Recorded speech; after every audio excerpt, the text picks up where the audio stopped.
Hello there, Birdie here with another video for the Middle-earth strategy battle game. This time we are looking at the evil lists, since we've now got the third book and we now have the legacy PDFs. There is, if I correctly counted them, there is 106 army lists now available to us. There is a video going through all of the good armies and plotting them onto here, and now I'm going to do the same with the evil ones. So how this works is, as you can see on the screen here, I've put together this with an Excel just to show the competitive level of the list and the fun level of the list. So of course we'd like everything to be in here. Well, not necessarily, don't want everything to be meta, do we? So I will plot them based on this. For the fun level, just to explain it further, it'll be based on two things. It'll be whether it's fun to play for the player using it, but also whether it creates fun games and it's fun to play against. So without any further ado, let's get into it. First one we're going to start with, we're going to go through alphabetically, it will be the Army of Kandum. So Army of Kandum is led by Aldrak. In this list, there's a couple of extra bonuses for them, which is that they get banners that go up to 6 inches. If a hero kills a model in combat, the following turn they get an additional +1 to their fight value. So Aldrak is already fight 6 and will go up to fight 7 the next turn if he's killed something. Additionally, friendly warrior models gain +1 fight value in a turn in which they charge, meaning that the hill trolls that you can take in this list also get up to fight 7 as well when they charge, which is interesting. Now, this list has got low defense across the board. You don't get over D5 with any of your warriors. You've got orcs and Kandum guys that you can take, along with like orc trackers and warg riders and stuff. So they're very low defense, weak to shooting. Courage is a bit of a problem, other than that within 6 inches of Aldrak you get to reroll all fails. But the list only has one answer to big things, really, and that is Aldrak. You do have the hill trolls that could potentially hurl and stuff like that, but they're not the most reliable with their intelligence. And Frict has some nice little rules, but that's about it. I'd say this list is somewhere between deficient and needs a good pilot. I think you've got a chance in games. I think it just needs a good pilot. I think it could do well at an event, but only in the hands of the right pilot and decent matchup scenarios and stuff. In terms of fun, however, Kandum was always a part of the lore that I really enjoyed. And this is an army that I do intend to build going forwards. You've got low defense, so there's a lot of kills. You've got relatively low fight value, so your opponent will generally, I think, enjoy playing against you. Maybe there's a tiny bit of bias there, but I think it's fun for all. Like, you don't see Kandum on the board as Army of Kandum.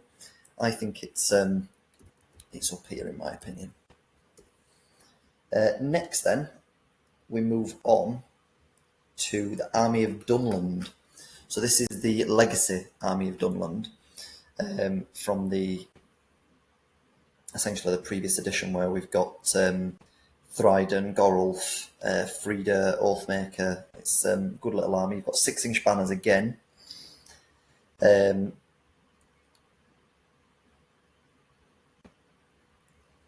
once per game, anyone within 12 inches of Thryden can get a +1 to wound as well, which is quite nice. The army's similar to Kandum, but I'd say it's a little worse in the sense that although you've got Crabane in the list, you're lacking any big hitters. You've got a couple of Fight 5 heroes, but that's about it. You don't get the rerolls to the Courage, so Courage is a big problem for you. You've got 6-inch banners, which is nice. I'd say this is deficient, but again, it's a fun army to face and run, so I'd put Dunland up here. Then we move on to Army of Gothmog. Now, this is a sad one because it's just such a bad list. Gothmog, the list was already bad in the previous edition, and they made it worse.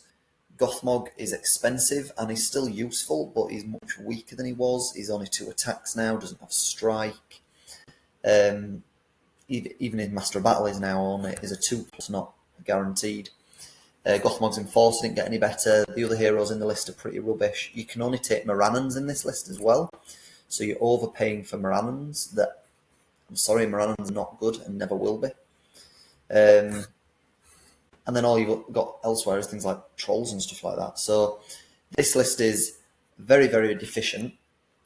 I'd say it's not as fun to face as these two up here, just because you've got loads of D6 Morannons and it's a bit bland and there's not that much going on. So I'm going to put it in there, sadly, Army of Gothmog. It's in a bad place at the moment, and yeah, it's disappointing they decided to nerf it as more than it already was. Moving on next, we'll go to Army of Gundabbad. Now, this is one of my beloved army lists. So you've got some incredible special rules that are really fun to use with 3 different banners that you've got to choose a different one each turn. You've got the Horn of Gorgoroth. You've got, if you don't try and min-max build the list, you've got such a nice variety of different troops. The only thing that's slightly disappointing with it is that you've only got 2 named heroes in Azog and Gothmog. Sorry, Azog and Bolg. And Azog isn't really competitive in this list because he isn't allowed his White Warg for some reason, despite turning up to the battle on his White Warg. So it doesn't make sense, really. But yeah, Bolg is the obvious choice you take in this list, but otherwise all you've got is captains. Goblin captains or Gundabbad captains. But the list is not oppressive. It doesn't provide shooting threat. It's only got the one really big hitter. None of the monsters are oppressive. The Troll Brute is strong but can be dealt with, and there's other things like that. I'd say the only part of the list that's possibly oppressive is if you're against an on-foot big hero and you have multiple warbats that can just keep it prone all game. That can be nasty. But otherwise, I'd say generally, I've never turned up to a game with Army of Gundabbad and people not be quite almost excited to play it. It's not a particular competitive list. You've not got amazing courage across the board. You've got no shooting, as I say. You've only got one really big hitter. You've got a banner only every other turn. Everything in the list is extremely expensive except Goblin Mercenaries, so you never really get particularly good numbers in the list without sacrificing someone like Bolg, which you really don't want to do. You do need him in the list. So yeah, it's I'd say it's got a chance in games. It's competitive, but it needs to be piloted very well and carefully. And I'm sorry, I'm going to put a bit of bias into this myself. I'm going to put it as a fun for all. Everyone seems to like Army of Gundabbad. It's one of those lists that there's just fun stuff in it that are definitely not overpowered. They're all, like if you compare it to Moria, for instance, where they've got some really strong monsters and stuff like that, everything in Gundabbad they've all got problems and issues and weaknesses. So yeah, I think it's a fun one for people to play against. Next, we've got Army of the Great Eye. Now, this is one of the new lists. Very, very varied. You've got a lot of choices in it. It's slightly hamstrung by the fact it forces you to take a Ring Wraith, so it reduces the variety a little there. But you've got great options with the Witch King, the named Ring Wraiths if you're running Legacy. I'd say Army of the Great Eye is definitely top tier because of the options it can give you. In terms of fun, I think it's very fun for the player using it. A little bland in terms of the troop choices and stuff like that. It's either Orcs or Black Numenorians, really. Anything else you take would be a bit of a daft choice. So I think we're in here for the Army of the Great Eye. Next, we've got Army of the White Hand. Now, Army of the White Hand was already extremely strong, but now it's even better with the legacy stuff being added into it, because now you've got Gorulf and Thryden in there. which give you some strikers. Previously, its only weakness was it didn't really have any way to get above 5/5, but now it does. You've got the lightning that hasn't been nerfed or anything, which is extremely powerful. You've got some of the other things, the other two special rules you get, the terror for a turn everywhere, and the half movement. He's already a decent caster anyway. He gives -1 resist test to an enemy model of your choosing at the beginning of the game. You've got Crabane in the list. You've got massive numbers in the list. You've got Grimmer in the list, who's amazing.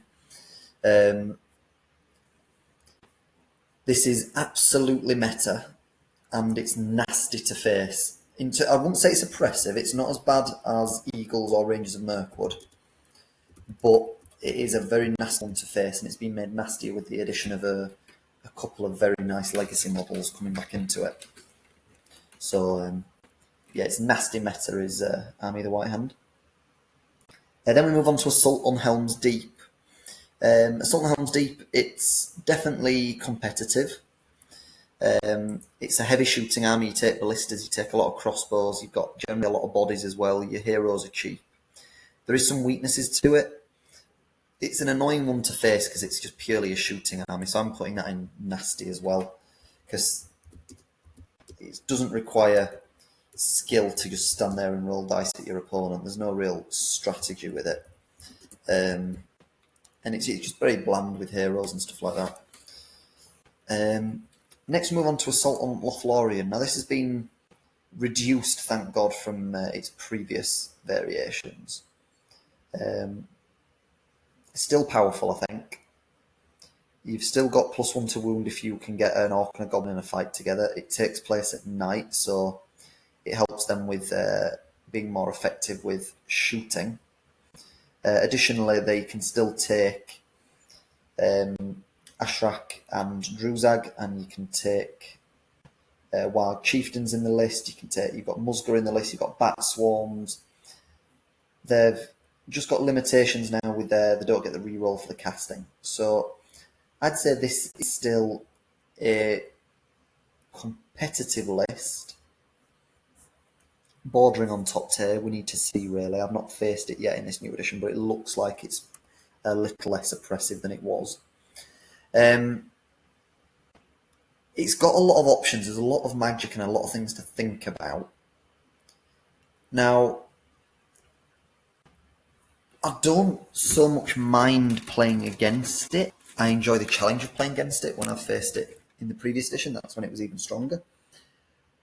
But it can be quite overwhelming with how many different things and options your opponent has. If you go first against this army and you're not able to tag their heroes, there's so many options and so many nasty things they can do to you, and it is hard to cover them all. So it's a very difficult one to face.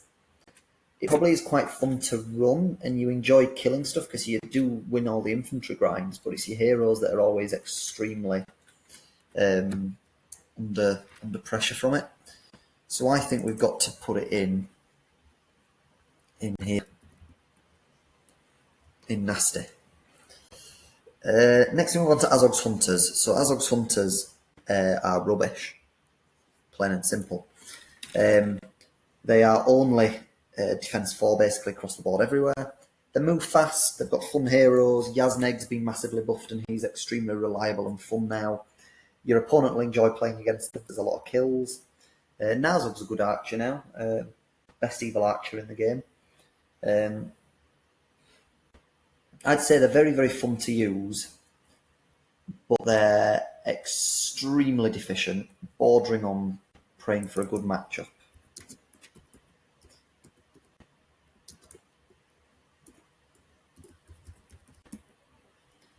After Azog's Hunters, we have Barad-dûr, so we have Sauron. Now, the problem with that is Sauron is just so expensive, and once you take other heroes in the list and you try and get some troops up, your troops are rubbish, your other heroes will get isolated and killed, you've got very low might on the board, and Sauron can't do everything by himself. So I'd say this is a very, very deficient list. It's really not fun to play against Sauron because it's just like you just throw everyone into him and drag him down, and that's the game. I'd say it's a very annoying list to play against. I've played it multiple times, and it's not a great experience because you deal with everything else, you kill everything else on the board, and then it's just a case of, right, I'm just going to throw everything into Sauron, wait till he doesn't roll a 6, basically. It's not great. Next one we've got is Besiegers of the Hornburg. So this is the list where we have Wolf and Targ besieging the Hornburg. You also got the Snow Troll with Rot and Shank. Quite low defense army, everything's defense 3 basically. But you've got some fun, interesting, quirky rules. It looks really nice on the battlefield. The new sculpts and everything, although they're fiddly to make and put together, I've been told. They do look really nice when they are complete. So I would say this is fun for all. It looks like it's a fun list to play. It's fun to play against. It's not really oppressive or anything. In terms of competitive viability, however, I don't think it's quite deficient. I think it just needs a good pilot to manage it carefully, but I think it can do all right. So we're going to put it in there.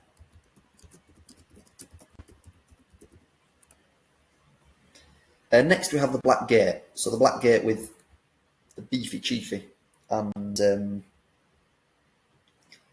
you've got the Mouth of Sauron with a nice little rule in there.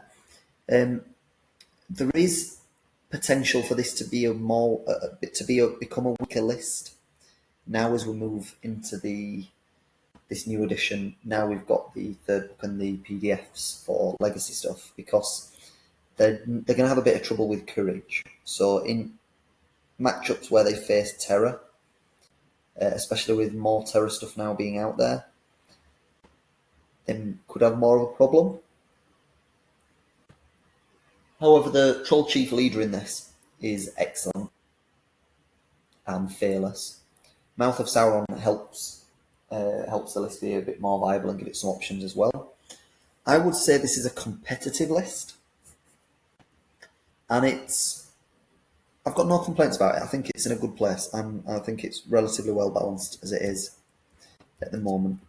I don't know if it's the most fun to play against. It's a bit boring with the Sea of Morannons and D6 to deal with, but there we go. Next we've got Black Riders. Now, thank God they're not what they were in the last edition. It's still horribly oppressive to play against. It's just, you don't want to play against them. They're not fun. However, they are now extremely weak. So I'm putting them in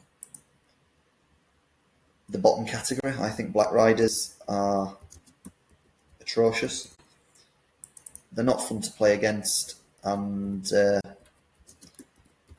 don't think they're fun to use. No more to say on it. I banned it from my own tournament that I've got in August. Don't want anyone to bring Black Riders. It's not a good experience for anyone, really. Next we've got Birders Horde. So this is the list that I'm most known for, trying to show that there is competitive viability to it. So Birders Horde is not the most competitive list. I said this in my review video for the list. Birders Horde has a high ceiling if played flawlessly. You make small mistakes, it can cost you the game very, very easily and quickly.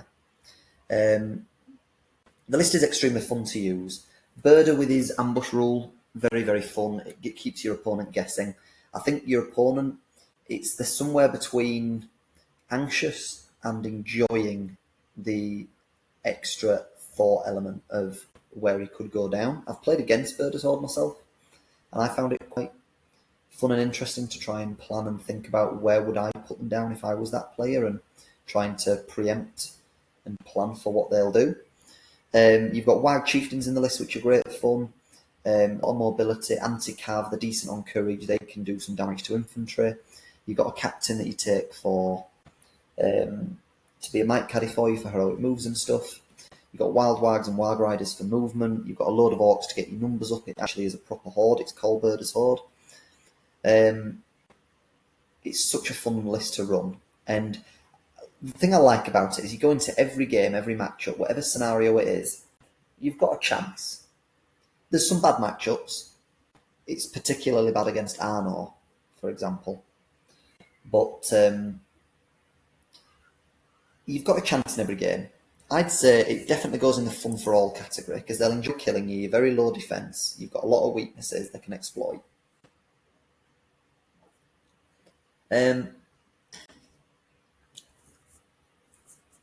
I think I'm torn between needs a good pilot and competitive. I think it's at the very bottom end of competitive, but it needs a good pilot to work. So at the minute, there's myself and one other player, that Thomas Waggett is, were top of the leaderboard for running Birders Horde. And as far as I've seen, there's only me and him that have done well with it at a tournament, like finished podium or near a podium. Everyone else is generally like middle of the pack. And when by middle of the pack, that's not such a bad thing. Because I think any player can pick up Birders Horde and you'll win some games with it. But for you to actually do well to win a tournament or podium or something like that, it really does need a good pilot. It won't do it by itself, the list. So I think it's at the bottom end of competitive. I think we've got to put it in there. I'd be doing it a disservice if I didn't. Right, next we move on to Kirthol. So Kirthol is a weaker version of Birders Horde, really. You've got Shagrat, who's great. Even with the nerfs he's had, he's still very, very good. And 3 Fate on an evil hero is great. Shelob is a decent scalpel. You've got to use her very carefully, but she is very good. Gorbag is still very good as well. But your troops have been annihilated. You've got no shields on the Uruk-hai. They've got to two-hand. Things will die. You'll do a lot of damage, but you'll also die. You've got courage issues as well throughout the army. I'd say this is a badly deficient army, but you always have a fun game against Kirthol. I don't think I've ever played against it and not really enjoyed it. You are killing stuff, both of you. It's a real to and fro game normally. Yeah, they're good to play against, but it's just not a very good list, sadly. Then we move on to Corsair fleets. So Corsair fleets, you actually have a Corsair captain as the leader of the army. And he gets additional attacks and wounds to 3, and he's fearless as well. In this, it's the only Corsair list where you can also get crossbowmen with the Parvises, which is a nice D6 defense. They also have the ballistas that get to make a free shot at the beginning of the game, announcing them onto the battlefield. I think there's a lot of weaknesses to the list. Courage and potentially against shooting, the main two. You've also got heroes that don't really have an answer to the big heroes your enemy might have. I think if it's piloted well, you've got good numbers, you've got a good volume of shooting. I think you could do all right with it. It's definitely a fun one for everyone. Unless you go crazy shooting and put in... You know what, I'm going to have to replace that. I'm going to put it in here because I think there is a temptation to build it with a lot of shooting, in which case it could be a bit nasty. You'll still kill when you get into them or if you shoot them back as well, but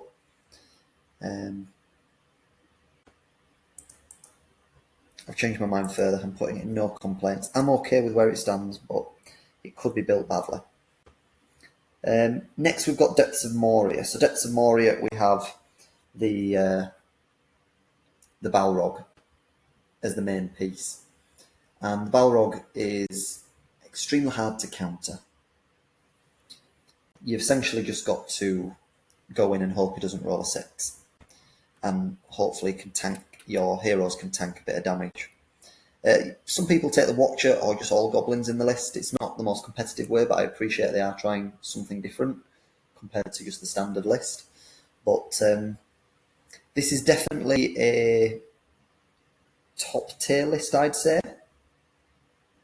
Considering you've got the battlefield-wide banner, and you've got the courage +1/-1 to your enemy, and a +1 to yourself. So I think this is a top tier list. I don't think it's quite oppressive. I think it's nasty.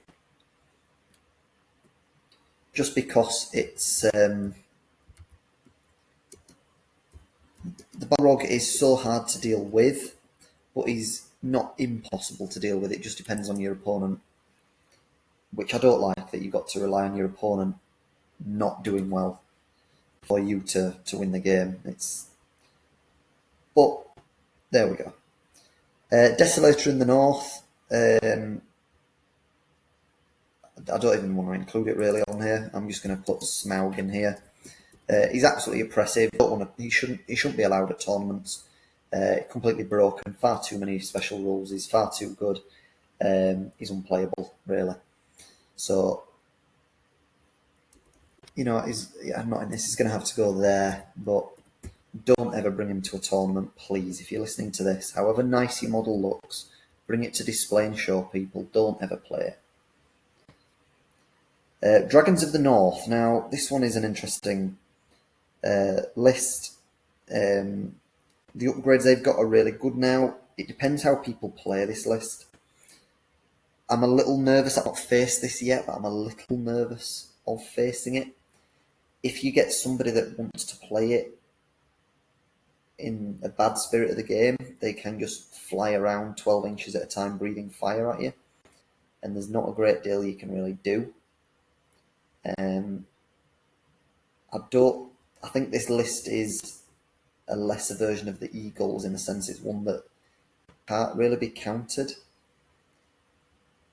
and it's a nasty gameplay mechanic that they can move further than you and be breathing fire at you all the time. Because it's a shooting attack, they can only move half, so maybe there's ways around. Maybe it's not as strong as I think. On paper, it just looks nasty. Whether it's oppressive or not, I don't know yet. Yeah, definitely don't think it's fun to play. I also think they're not going to do that well at events because you've only got a couple of them.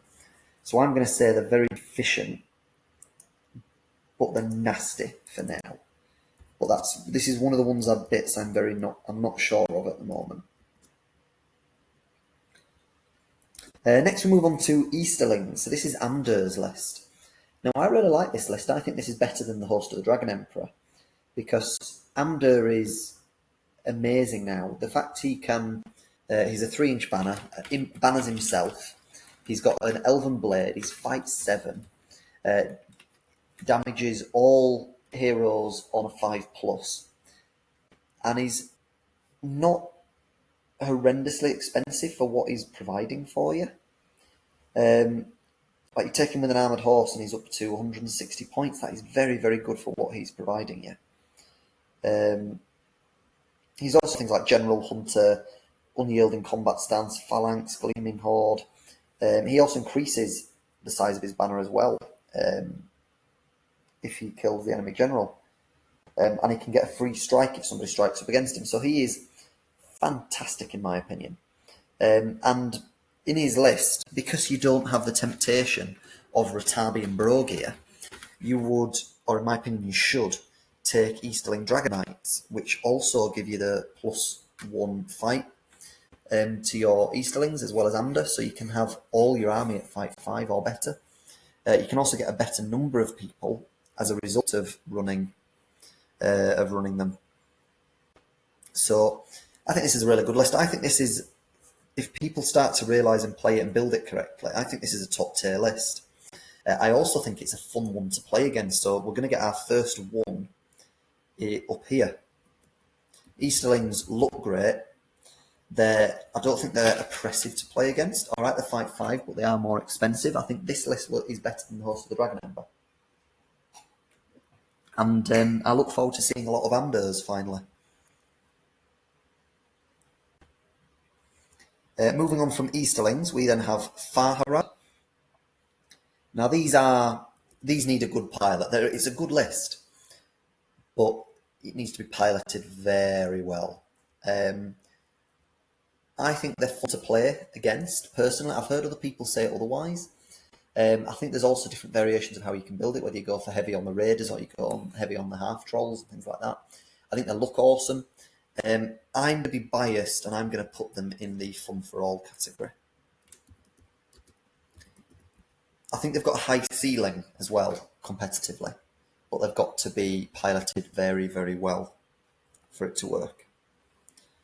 Next we move on to Fellbeings of Mirkwood, another legacy one. This is the Spider Queen with the things she can take, with also Razgush.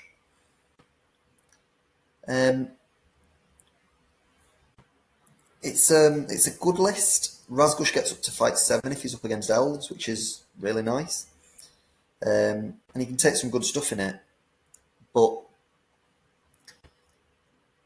I don't know, I've got no complaints over this one, and I think it's competitive. But I'm not going to say too much more on that one.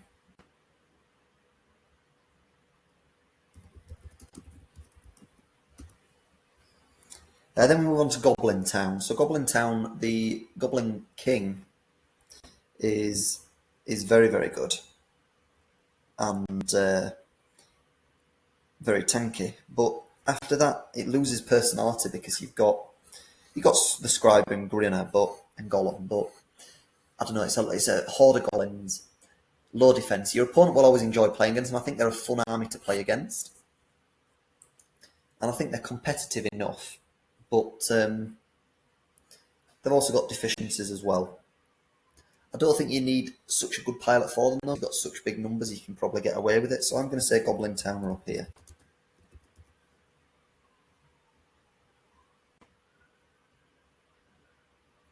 Next we have the Grand Army of the South. Now there's a lot of options in here, which is nice now with the legacy stuff getting added in. So you've got Suladan, Dalamir, you've got Mummox you can take, and the Golden King, Knight of Umbar, Camel, the Easterling, all of this. You've got so much choice. The rules for the army aren't great. You just get a +1 to any courage tests, but actually this sort of army does kind of need that. And because of the variety you take, I think this list could do very well. I think we will see this quite a lot. It's also pretty fun to play against because you can get a lot of kills. They're generally quite low defense.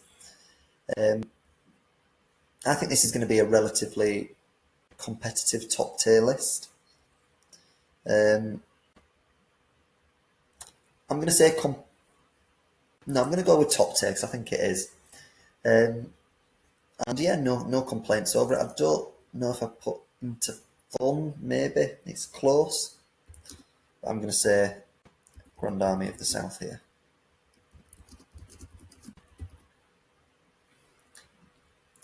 Next we have Harad. So Harad is a little more restricted in terms of what you can take, but you've got a couple of extra special rules, but mostly the list revolves around the Mummox. Now, Mummox aren't fun to face at all. The risk of losing a move off and then just destroying all your line is pretty nasty. And I don't think they're that competitive just due to them being so expensive and not having that many models in your list. I'm going to go with their nasty and deficient down here again.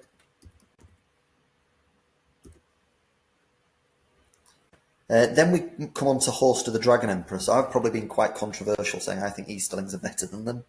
I've played Host of the Dragon Emperor now in the new edition here, and they are what they should have been last time round, which is they are an elite army, and their numbers are low. And because Ratabi and Brogia are very good and very cost effective for what you're paying for them for what they do, you end up with low numbers and only the Dragon Emperor giving you a 3-inch bubble for your fight 5. So because they're low numbers and you're relatively low might, you might even want to be channeling with Brogia to use even more.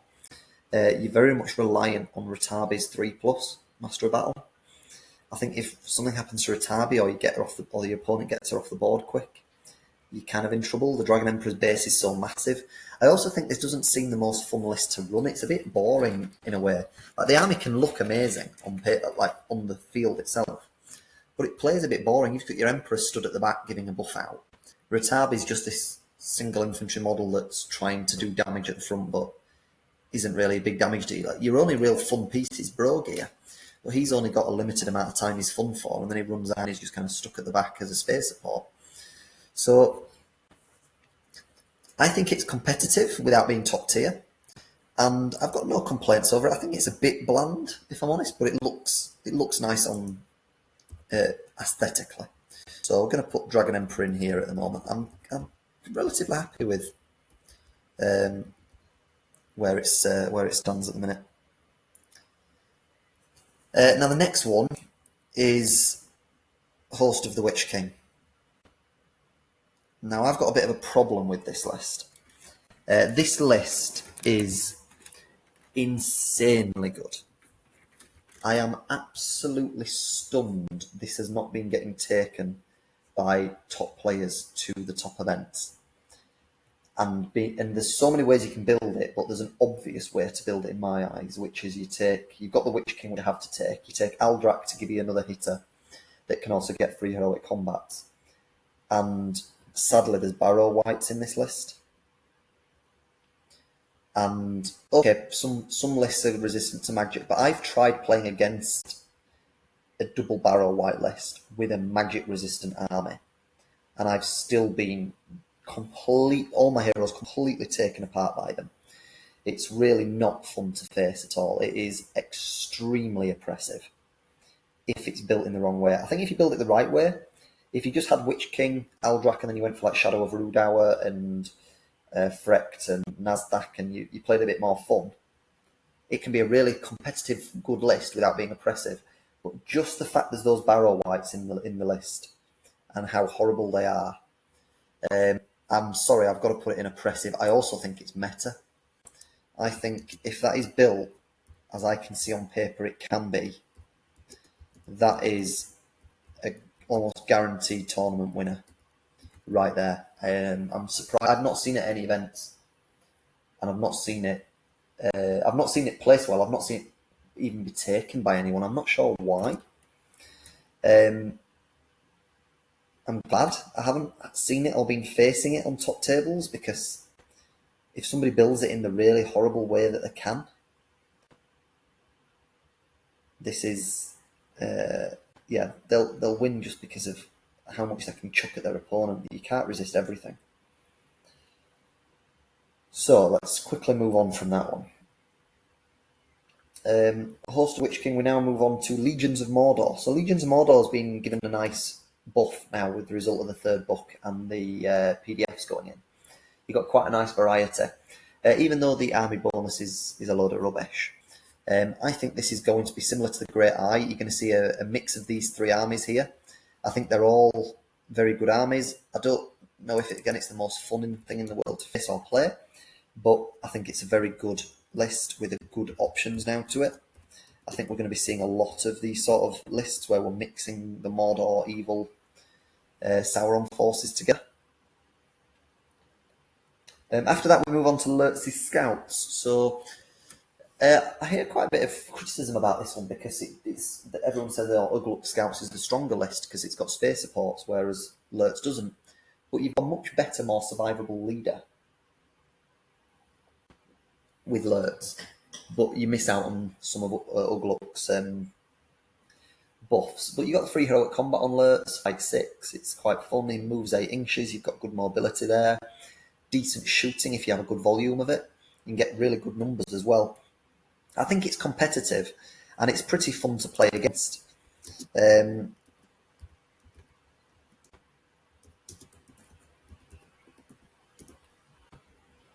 we move on to Minas Morgul. Now, this is actually a list I've been running a little bit recently. I entered it into a knockout tournament, and I'm now having to use it. I don't want to use it. I played 1 game with it as a practice before knockout, but I'd already entered it. I thought, I don't want to play this list. It's not my sort of style. It's not fun. And the reason I say it's not fun is your orcs. I'd say the orcs in Minas Morgul are the best, most cost-efficient troop in the game.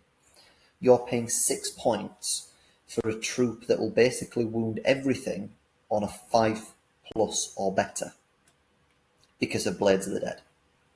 You also are immune to terror if you've got any spirit model within 3 inches of orcs.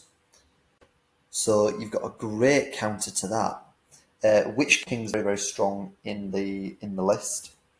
You can also take an additional Ring Wraith in the list as well. And now Kadosh has been added into it for a bit of fun. And then you've got Taskmasters and Captains and stuff. It's a very bland list, is Minas Morgul. You've just got a load of orcs. The spectres are cool, but they're not as strong as they once were, and it's intelligence test now, not courage. Witch King's as strong as ever, but I'd say this is a top tier list. But it's a bit bland. I wouldn't say it's nasty because there's not loads of tricks against you and everything.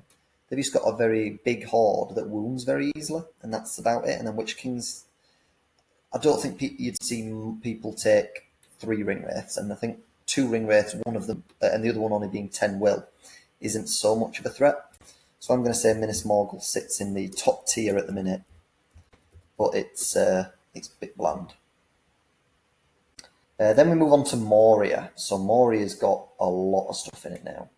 So you have the ability to take dragons. You've got Durberts, who's now got some amazing buffs. You've got Druzag in there, Ashrak, Groblog. You've got Cave Drakes. You've got the Watcher. You've got some very cheap, cost-efficient troops as well to add in.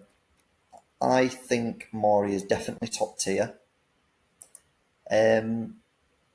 I think it's still fun to play against. It might even be bordering on meta if everyone takes a dragon in the list and takes the upgrades that they should take. I think about 700-800 points, Moria could be really meta. They don't have the battlefield-wide banner or the drums and things that you have in Depths of Moria.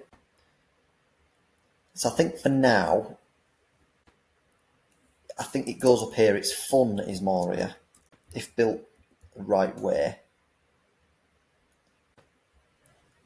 But it is definitely top tier.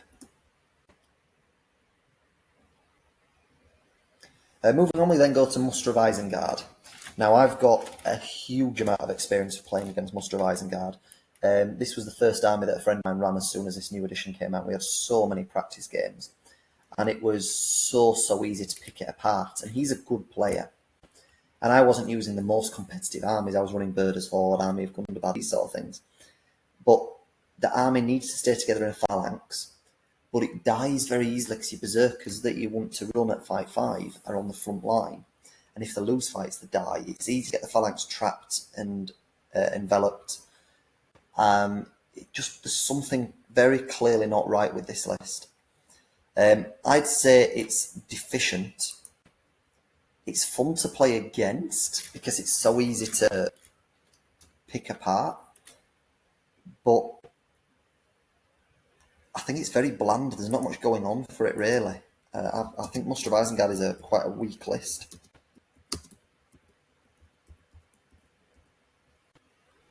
Then we move on to Pits of Dol Guldur. Now, I recently had a bit of success with this. But I came out of the tournament thinking I probably don't ever want to run that list again, and I don't think it's very good. You've lost the 3 heroic combats on Azog. Azog's gone down to 5 might from 6. Your Hunter Orcs are worse. The Hunter Orcs on Felwags are a bit of a trap. Your Gundabbads are a bit better, and the Keeper's been improved up to 3 attacks for an extra 5 points now. But all in all, I think it's not a great list. The surprise attack once at a game rule is fantastic. And resistant to magic is a nice thing to have, as I think magic will start to come back more and more into the meta. I think this list needs a good pilot because you've got squishy stuff. I do think the Keeper is a fantastic piece and really fun to run, but you've just got to be very, very careful. I don't think I put it as a fun for all list because the surprise attack is quite an oppressive rule. But Pits can do well with a good pilot, but it's not a great list. It's very much been reduced and nerfed since the last edition. After that, we've got Ravagers of the Shire. Now, this is the Ruffians. I say they're fun to play against. You've got a lot of them. It's maybe not so fun watching them do their move phase, but yeah, it's definitely a fun list. Next, we've got Rise of the Necromancer. I've got a huge problem with this list. Necromancer's been massively improved. His point value is great. He's a great caster, 2 spells a turn, 2 attacks now, fantastic. You've got Keeper of the Dungeons in there, you've got the Nazgul, which I think their rules have been changed quite nicely. I think this list is 2 different lists. If you run it as purely Sauron and the Nazgul, it's much weaker than it was previously, and it's not really that viable. It's not great. It's not that fun to play against either. The opposite way of building it is you get troops in there, but there's a big problem in that you can't take Gundabbads in this list. And without Gundabbads, this list doesn't work. Because you want to buy time and get as much casting out of the Necromancer as you can. But everything's dying in front of him, and you're going to be running out of things in front of him as well. So, yeah, I'm sadly going to have to put this as badly deficient. And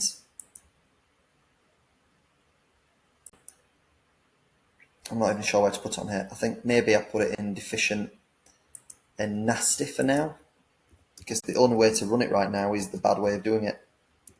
We just call it Necromancer.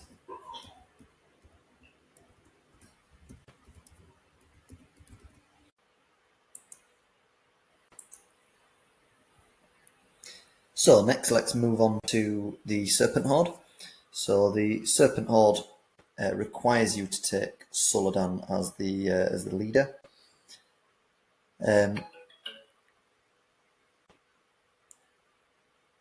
Suladan can also, once per game, provide friendly Harad models with Bane of King special rule, which is pretty cool.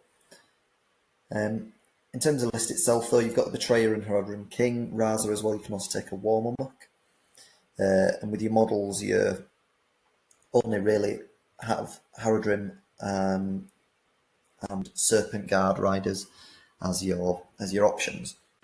So you're very low defense. You've got a nice big banner and a good leader, and there's a couple of decent heroes behind there, but I don't think this list is the most competitive. You can probably get good numbers with it. I'd say it probably is one that needs a good pilot. I don't think it's quite bad enough to go into the deficient category. In terms of being fun, I think it should be pretty fun for your opponent to play against and to play in general. You've got a decent variety of different types of troops, so let's try that Serpent Horde in there. And then after Serpent Horde, we've then got the Shadow of Angmar. So this is Gully's list, where he's only got a 6-inch move at the moment. Hopefully that gets FAQ'd at some point. I think the list is pretty decent. I've seen people run it without him, where you run Shadow of Rudour as the leader, and you take a mixture of things from the list behind him, such as the Wild Chieftain, Barrow White, Nazdak. And he can also take werewolves and things in this list. So it's a nice mix along with spectres and stuff. Even with Gully, I think there's more legs here than is currently being realised or utilised. I think it needs a good pilot. Definitely a fun list as long as people don't run loads of Barrow Whites in the list. But I'd say Shadows of Angmar is, it's a fun list, but it does need a very good, careful pilot. Next we've got Sharky's Rogues, very similar to Ravagers of the Shire. So instead of it being Golfimble this time, it's Saruman doing it. So Sharky's Rogues.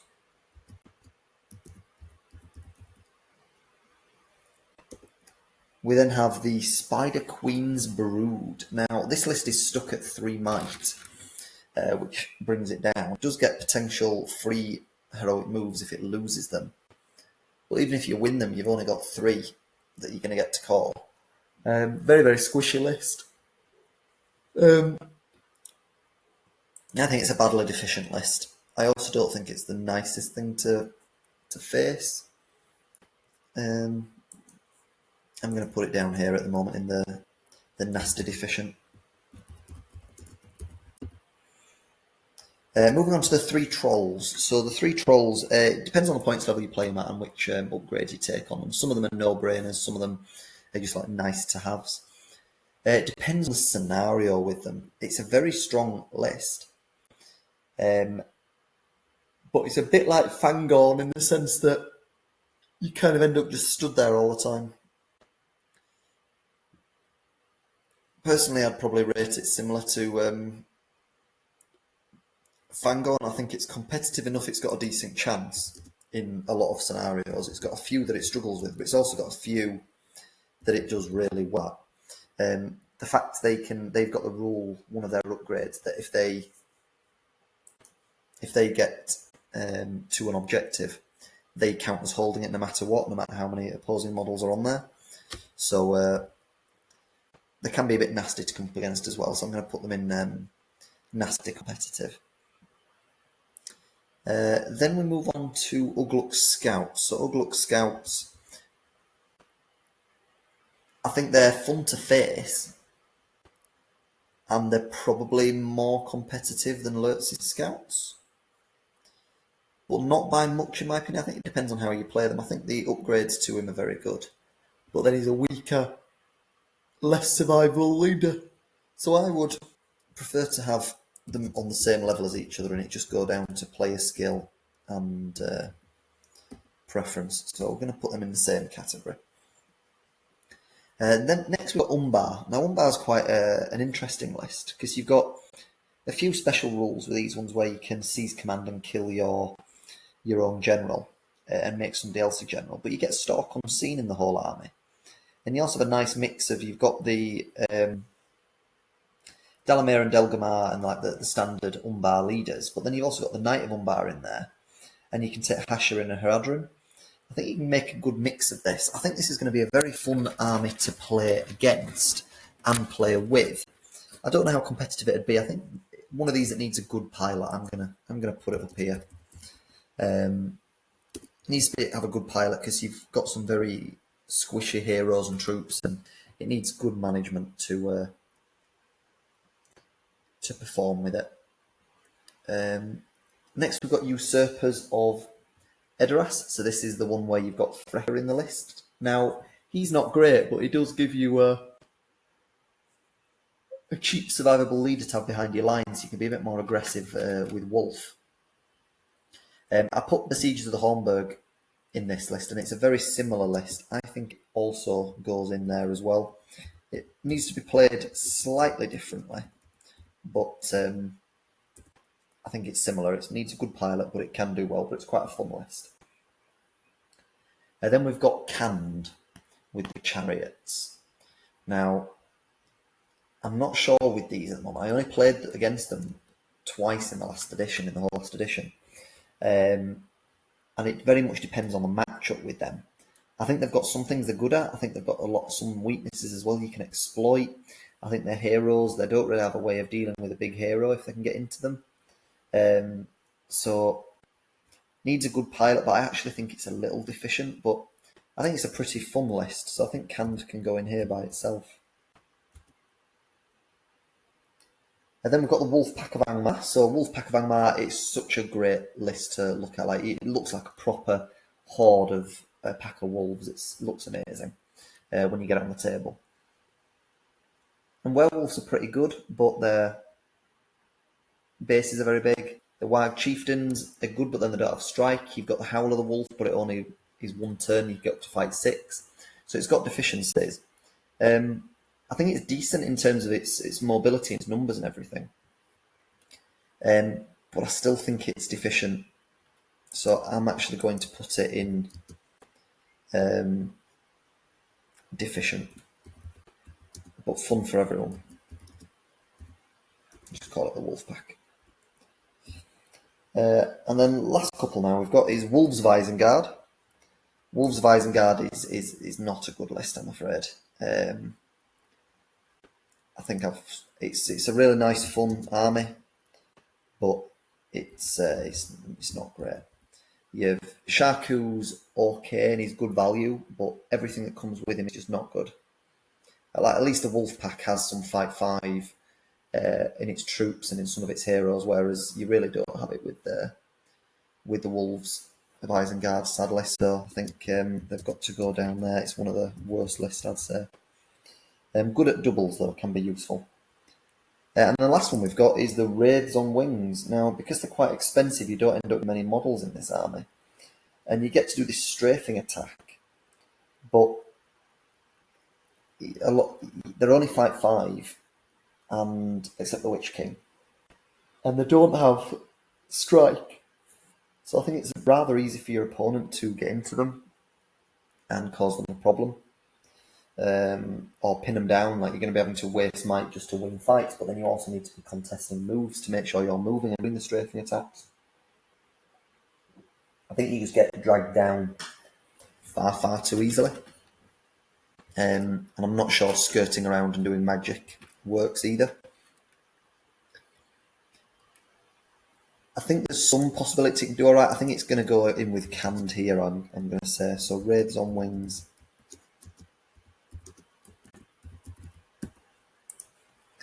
And there we go. So we've got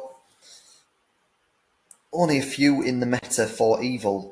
Predominantly good has been more dominant in tournaments than evil. I think some of that will change with these armies in particular. We're going to see a lot of Moria, a lot of Easterlings, a lot of the Mordor mixes as well with what we can get. Depths of Moria and Minas Morgul will continue to be strong. And then there is a few here that I think we should see more people playing. These here are competitive, but they're not great to play against. It's not a great experience. But I'd like to see more of these getting played. I think these are decent lists that can be piloted well. You can prove you're a good player if you can get these to do well at a tournament. So it'd be also nice to see more of the Easterlings with Amber as well. But anyway, I hope you've enjoyed the video. If you have, please like and subscribe, of course. Send me some comments down below. Let me know what you think. I'm sure you disagree with some of this. And hope to see you all at a tournament very soon. Take care.